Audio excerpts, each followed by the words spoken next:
네, 이재명 대통령이 국민과 아주 활발하게 소통을 하고 있는데요. 오늘 이 문제 한번 점검을 해보도록 하겠습니다. 탁현민 전 청와대 의전비서관 모셨습니다. 어서 오세요. 네, 안녕하셨습니까? 네. 이전부터 좀 여쭤볼 텐데 네. 이재명 시계 네. 안 만들 거다라는 보도가 있었는데 어제 이재명 대통령이 직접 페이북에 글을 올려서 이제 만들 것 같아요. 네. 근데 이른바 대통령 굿즈잖아요. 네. 필요한가요? 시계가 어떻게 평가하십니까? 아니 용도만 생각하면 필요하죠. 왜냐하면 이제 청와대가 주관하거나 주최하는 행사들이 앞으로 5년 동안 계속 있을 거고, 그렇죠. 또 그런 행사 때마다 뭐 식사를 제공하기도 하지만 그래도 뭔가 기념이 될 만한 물건들을 전달하기도 하고 그걸 받음으로써 또 그 뿌듯함을 느낄 수도 있잖아요. 그리고 뭐 대단한 역사는 아니지만 어쨌든 역대 대통령들이 여야를 가리지 않고 네. 그 진보 보수를 가리지 않고 꾸준히 만들어 왔던 그것도 하나의 작은 역사잖아요. 그러니까 그런 기념물을 만드는 것 자체는 뭐 꼭 필요한 일이라고 저는 생각하는데 이제 일종의 이제 해프닝이었던 거 아니에요. 그렇죠. 그러니까 아마 제가 듣기로는 의원들을 만난 자리에서 아유 뭐 그런 것까지 뭐 필요하겠습니까라고 얘기했던 거를 몇몇 의원들이 이제 바깥에서 그 이재명 대통령은 시계를 안 만든다. 그러니까 원래 실용적이기 때문에 뭐 이렇게 이제 얘기를 한 거잖아요. 이제 한 달이 두 달이 건너가면서 이제 불어난 네, 거죠. 그걸 이제 또 언론들이 뭐 시계도 안 만들 거라고 한다. 뭐 이렇게 된 건데 저는 이제 이 해프닝에서 좀 그 생각해봐야 될 거는 대통령이 모든 걸 다 하셔야 된다는 강박을 사람들이 안 가졌으면 좋겠어요. 그걸 뭐 시계를 만드는 것 정도야 실무적인 차원에서 판단해서 그렇죠. 네, 하면 되는 거지. 대통령이 만들라 그랬다, 만들지 말라 그랬다, 막 이렇게 생각한단 말이에요.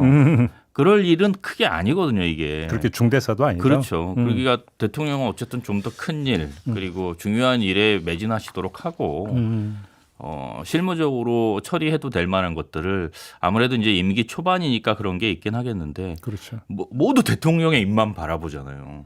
그러니까 좀 그렇게 곡해되거나 혹은 오해되는 말들이 확장 해석되거나 과대 해석되는 경향이 있는 것 같아요. 어디 가거나 뭐 그 대통령 기념품 이런 거 다 있는 거 아닙니까? 그렇죠. 그리고 오히려 적극적으로 그거를 활용하는 나라들도 있고 뭐 이를테면 트럼프 대통령 같은 경우에는 아예 그걸 팔잖아요.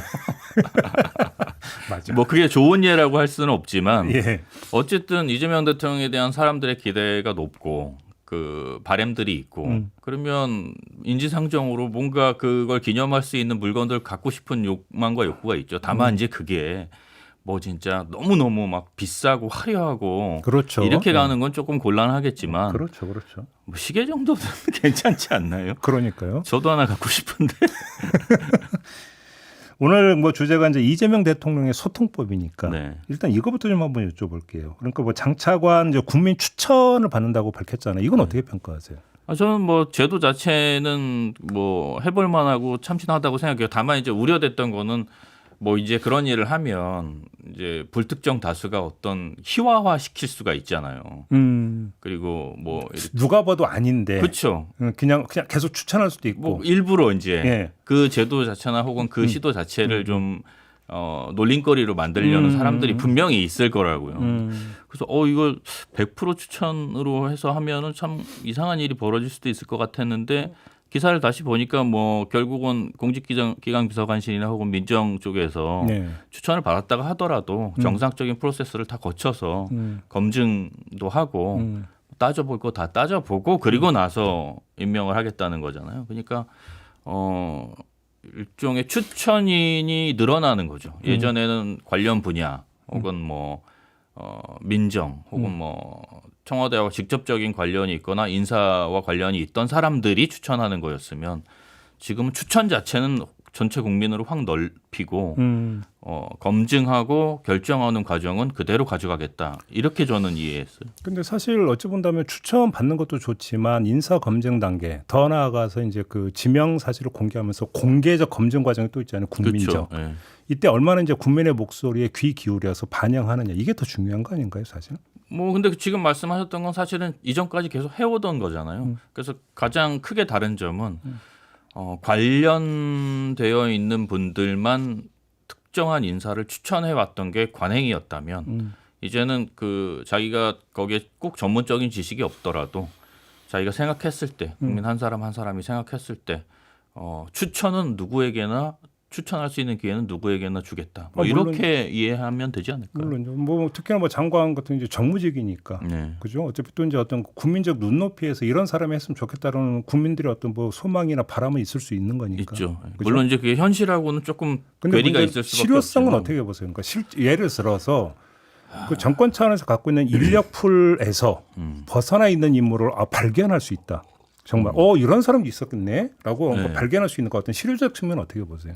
아니 그럴 수도 있죠. 잘하면 그럴 수도 있는데 이든 저든 어쨌든 기존의 인재풀 바깥에 있는 사람을 선택할 때는 검증 과정이 무엇보다 중요하잖아요. 그렇죠. 예, 바로 이제 그런 데서 이제 문제가 생기고 그걸 조금만 잘못하면 제도 자체가 희화돼 버리니까. 네.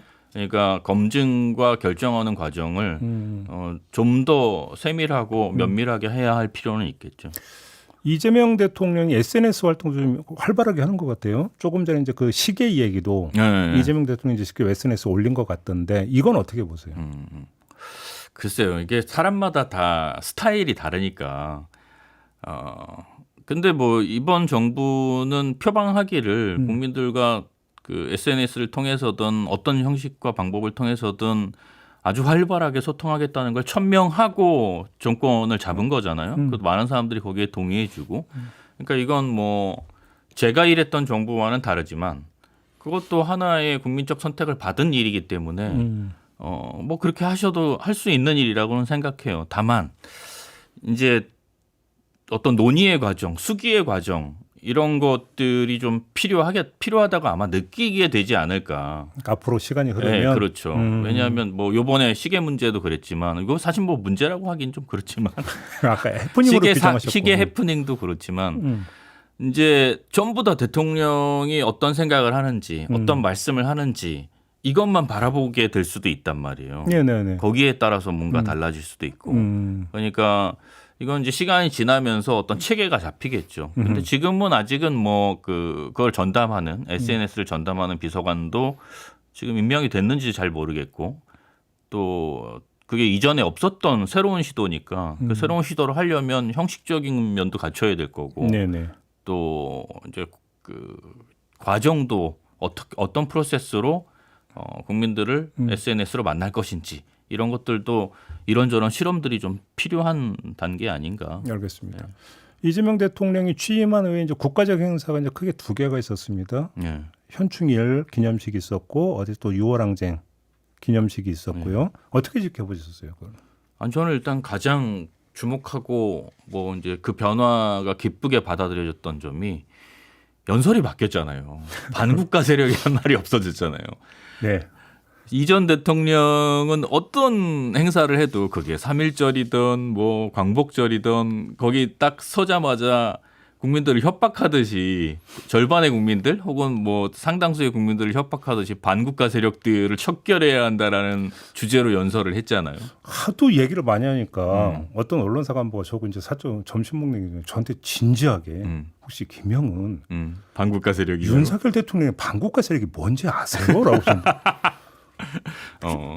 그거는 저도 윤석열 전 대통령과 김건희 씨만 알 거예요. 아마. 저도 모르겠는데요. 그랬는데 그게 나중에 이제 12.3 되니까 뭔지 알겠더라고요. 그죠? 그냥 반국가 세력이었던 거예요.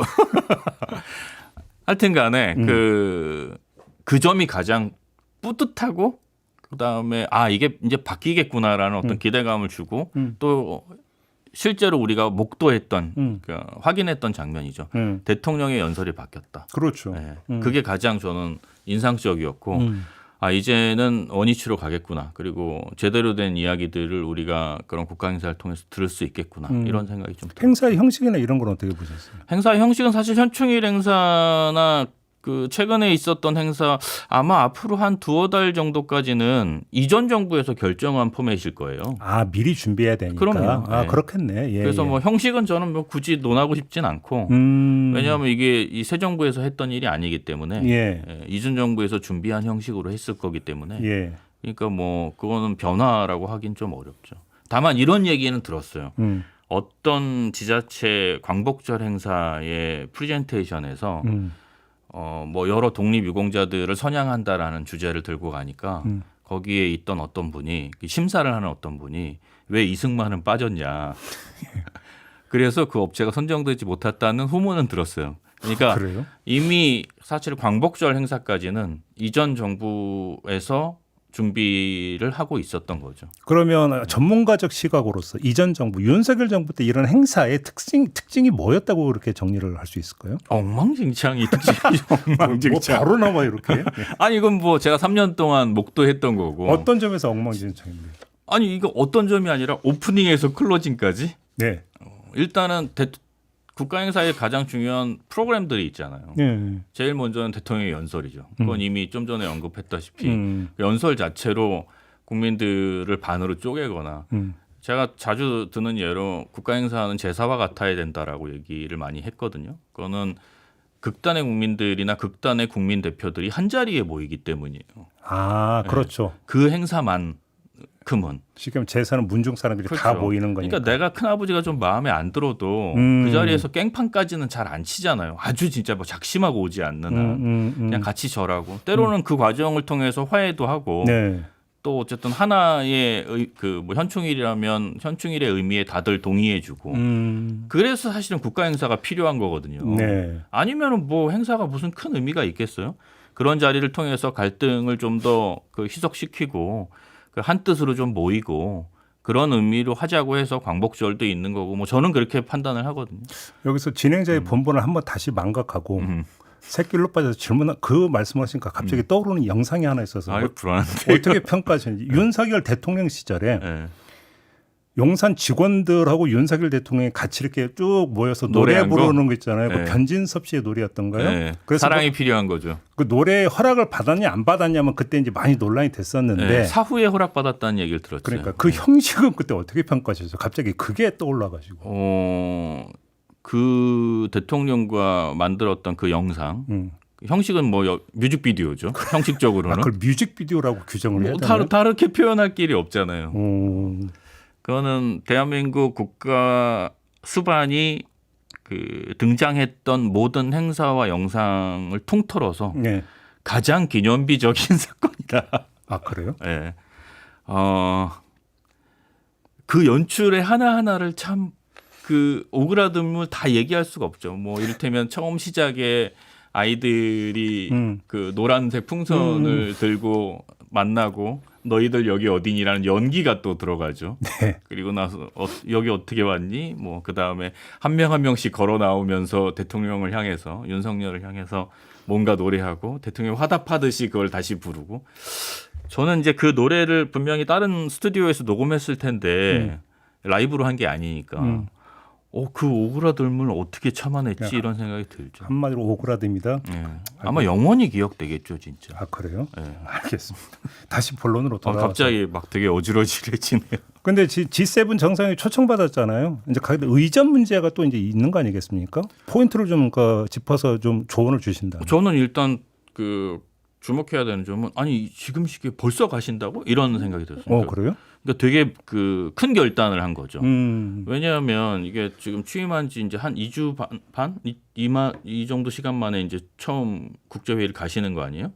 한 주 됐죠, 한 주. 아니, 그러니까 다음 주에 가니까. 가는 시점에서. 게. 네. 그러니까 사실 아직 진용도 잘 안 짜여졌고 뭐 당연히 호흡도 아직 잘 못 맞춰본 상태에서 거길 간다는 게 대단한 결단이다라는 생각이 들고 이번 G7 참석은 무엇보다도 거길 가서 대한민국이 다시 국제 외교 현장에 재등장했다라는 것만 보여줘도 네. 그래도 충분하다고 생각해요. 그리고 이미 사실 G7은 우리가 주최국도 아니고 초청국가이기 때문에 거기서 할 수 있는 역할이 상당히 제한적이고 네. 갔다는 거에 큰 의미를 둬야 되고 또 여러 가지 여건이나 상황이 지금 새 정부에서는 마땅치 않은 점도 많을 텐데 준비가 잘 안 돼 있었을 테니까 그걸 다 감수하고라도 가겠다고 결정한 것도 아마 그게 시급하다고 생각하셨겠죠. 그 국제 무대에서 대한민국의 위상을 빨리 제고해야 한다라는 생각을 했기 때문에 다소 준비가 안 돼 있더라도 일종의 결단해서 가는 거라고 보고 있어요. 국제 외교 무대 이제 데뷔잖아요. 그렇죠. 그죠? 데뷔전을 좀 딱 준비해서 가야 되는데 지금 이 정부와 대통령의 마음이 그렇지가 않은 거죠. 네. 그러니까 너무 지금 상황이 안 좋으니까 현안이 쌓여 있으니까. 네, 현안이 쌓여 있으니까 예. 큰 결단해서 가시는 거라고 생각합니다. 그래요. 네. 좀 의전 부분에서 그러니까 뭐 준비하거나 이럴 지금 예를 들어서 의전 파트는 이제 대통령실에 의전 비서관실이 네. 있고 또 외교부에서도 준비를 좀 외교부 하죠. 의전장실이 있죠. 예. 그래요?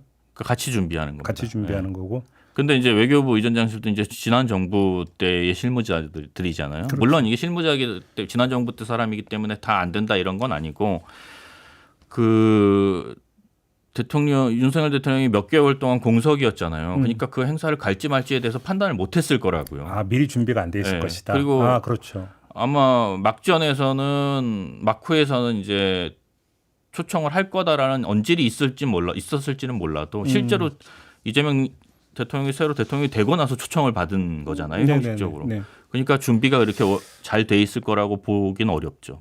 그래요. 근데 그걸 다 감수하고 간다는 거죠. 그러니까 의전적으로 좀 사소한 실수가 있더라도 예. 그거는 좀 탓할 일이 아닌 것 같아요. 만약에 그렇더라도. 아 그래요. 예. 너무 시간이 빠듯하고 지금부터 뭐 준비하기엔 너무 그렇죠. 촉박하다. 이걸 갖고 뭐라 그러긴 너무 그렇죠. 지금 이 시기에 가시는 건데 예. 이게 왜 준비가 안 됐어? 이렇게 얘기하는 건 좀 과하죠. 과한 거죠. 예. 그래요. 뭐 메시지 준비와는 또 별도로 그 다자 외교부대에서 일거수일투족이 다 관심사가 되는 거잖아요. 그렇죠. 이런 것 같으면 이제 의전 파트에서 다 이렇게 하셔야 됩니다. 다 이제 얘기는 하는 거죠. 아, 원래대로 하자면 그렇죠. 시나리오도 있고 그렇죠. 뭐 어느 프로그램에서 어떤 옷을 입고 뭐 이런 것까지 다 정하니까. 패션까지 다 나오니까. 근데 지금은 그런 상황이 아니고 그런 상황이 아니니까 이제 그 사실 안 가야 되는 게 맞는데 네. 본인 대통령께서 생각할 때 지금 서둘러서 대한민국 위상을 제고하는 게 급선무다라고 판단했기 때문에 그런 모든 그 어려움들을 안고 가는 거라고 생각해요, 저는. 자기가 멋있게만 보이려면 안 갔어요. 국가적 현안이 워낙 많으니까 그렇게 좀 이해를 해야 될 것 같습니다. 자, 오늘 말씀은 여기까지 나누고 나중에 다시 한번 모시겠습니다. 네, 알겠습니다. 고맙습니다. 네, 감사합니다. 탁현민 전 청와대 의전 비서관과 함께했습니다.